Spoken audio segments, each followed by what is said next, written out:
Hi friends, நாம் இந்த வீடியோவில் என்ன பார்க்க போகிறோம்னா எம்ஜிஆரை வைத்து பிளாக் பஸ்டர் தந்த இயக்குனர்கள் யார் யார், என்னென்ன திரைப்படங்கள் கொடுத்துருக்காங்க அப்படின்றதான் இந்த வீடியோவில் பார்க்க போகிறோம்.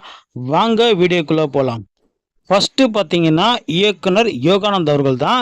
இவர் எம்ஜிஆரை வைத்து பல வெற்றி திரைப்படங்களை கொடுத்திருந்தாலும் இவர் தந்த மிகப்பெரிய பிளாக் பஸ்டர் மூவி தான் மதுரை வீரன். அந்த நேரத்திலேயே 1 கோடி ரூபாய் வசூலை பார்த்து எம்ஜிஆரை நிரந்தர வசூல் சக்கரவர்த்தி அப்படின்னு நிரூபித்த முதல் திரைப்படம் தான் மதுரை வீரன். இரண்டாவதாக பார்த்தீங்கன்னா டைரக்டர் சாணக்கியா அவர்கள் தான். இவர் எம்ஜிஆரை வைத்து பல வெற்றி திரைப்படங்களை கொடுத்துருக்காரு. முக்கியமாக சொல்லணும்னா எம்ஜிஆரோட டபுள் ஆக்ஷன் நடிப்பில் வந்த எங்கள் வீட்டு பிள்ளை 25 வாரம் மேலே ஓடி வசூலில் மிகப்பெரிய சாதனை ஏற்படுத்திய திரைப்படம் தான். அடுத்து சொல்லப்போனால் எம்ஜிஆரோட 100வது படமான ஒளி விளக்கு. தமிழகத்தில் மட்டும் இல்லாமல் இலங்கையிலையும் அதிக நாட்கள் ஓடிய எம்ஜிஆர் திரைப்படங்களில் ரொம்பவே முக்கியமான திரைப்படம் தான் ஒளி விளக்கு. மூணாவதாக பார்த்தீங்கன்னா டைரக்டர் கே சங்கர் அவர்கள். எம்ஜிஆரை வைத்து பல சூப்பர் ஹிட் திரைப்படங்களை கொடுத்தவர் தான் கே சங்கர் அவர்கள். முக்கியமாக சொல்லணும்னா எம்ஜிஆரோட டபுள் ஆக்ஷன் நடிப்பில் வெளிவந்த குடியிருந்த கோயில் எப்போ ரிலீஸ் பண்ணாலும் வசூலை வாரி குவிக்கிற எம்ஜிஆர் திரைப்படங்களில் ரொம்பவே முக்கியமான திரைப்படம் தான் குடியிருந்த கோயில். அதே போல் கே சங்கர் டைரக்ஷனில் வெளிவந்த இன்னொரு பிளாக் பஸ்டர் மூவி தான் அடிமை பெண். ரிலீஸ் ஆன எல்லா தேட்டரில் எல்லா ஷோவும் ஹவுஸ்ஃபுல்லாகி வசூலை வாரி குவிச்ச எம்ஜிஆர் திரைப்படம் தான் அடிமை பெண். நாலாவதாக பார்த்தீங்கன்னா பா நீலகண்டன் அவர்கள் தான். எம்ஜிஆரை வைத்து அதிகமான படங்களை இயக்கியவர் தான் பா நீலகண்டன். அதே போல் அதிகமான 100 நாட்கள் படங்களை கொடுத்தவரும் பா நீலகண்டன் தான்.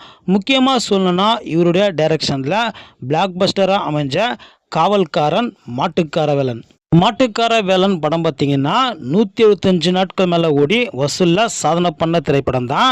அதே போல் எம்ஜிஆர் நடிப்பில் வெளிவந்த காவல்காரன் திரைப்படம் எம்ஜிஆர் குண்டடிப்பட்ட பிறகு ரிலீஸ் ஆகி வசூலில் சாதனை பண்ண திரைப்படம் தான் காவல்காரன்.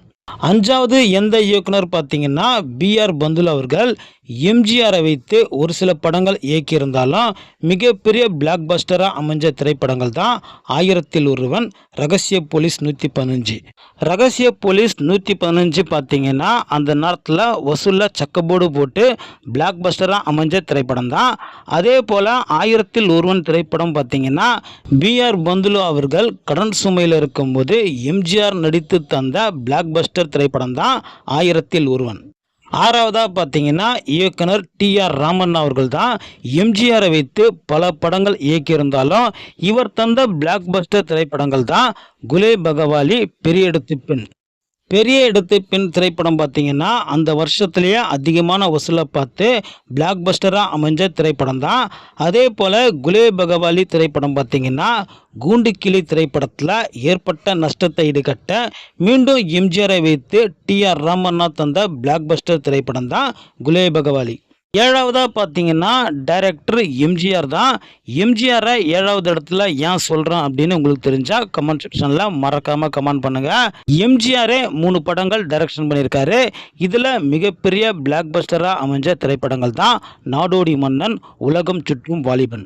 எம்ஜிஆர் முதல் முறையாக தயாரித்து இயக்கி எம்ஜிஆர் முதல் முறையாக டபுள் ஆக்ஷனில் நடித்து வெளிவந்த திரைப்படம் தான் நாடோடி மன்னன்.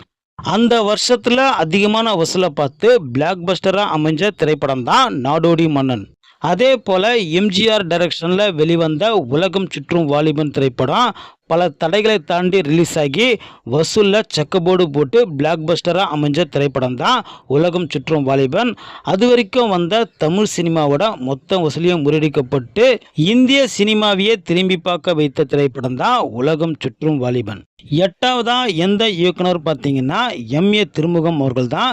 இவர் யாருன்னு பார்த்தீங்கன்னா நம்ம சின்னப்பா தேவரோட தம்பி தான். அதாவது எம்ஜிஆரை வைத்து அதிகமான படங்களை தயாரித்த நிறுவனம் தான் தேவர் பிலிம்ஸ். தேவர், எம்ஏ திருமுகம், எம்ஜிஆர் இவங்க 3 பேர் கூட்டில தான் அதிகமான படங்கள் வெளிவந்திருக்கு. அதிகமான 100 நாட்கள் படங்களும் கொடுத்துருக்காங்க. அதிகமான பிளாக் பஸ்டர் படங்களும் கொடுத்துருக்காங்க. முக்கியமாக சொல்லணும்னா தேவர் பிலிம்ஸில் எம்ஜிஆர் நடிப்பில் பிளாக் அண்ட் ஒயிட்டில் ரிலீஸ் ஆன வேட்டைக்காரன்.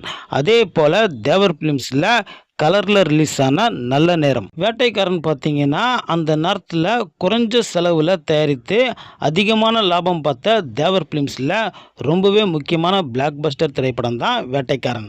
அதே போல் தேவர் ஃபிலிம்ஸ் முதல் கலரில் தயாரித்த திரைப்படம் தான் நல்ல நேரம். பல ஊரில் பல தேட்டரில் 100 நாட்கள் மேலே ஓடி பிளாக் பஸ்டராக அமைஞ்ச திரைப்படம் தான் தேவர் ஃபிலிம்ஸில் நல்ல நேரம்.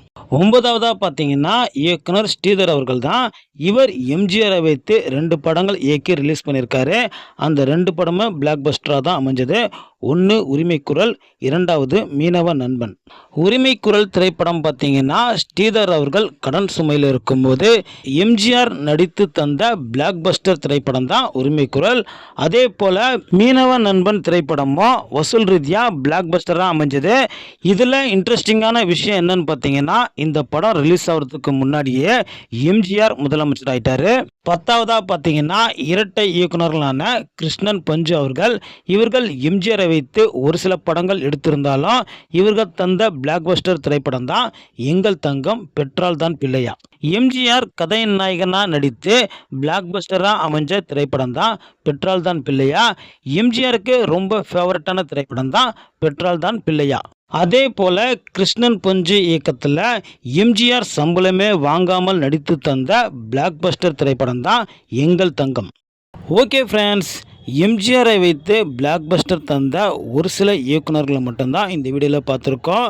இதே போல் எம்ஜிஆரை வைத்து பிளாக் பஸ்டர் தந்த இயக்குநர்கள் உங்களுக்கு தெரிஞ்சால் கமெண்ட் செக்ஷனில் மறக்காமல் கமெண்ட் பண்ணுங்கள். இந்த வீடியோ பிடிச்சிருந்தால் லைக் பண்ணுங்கள், ஷேர் பண்ணுங்கள்.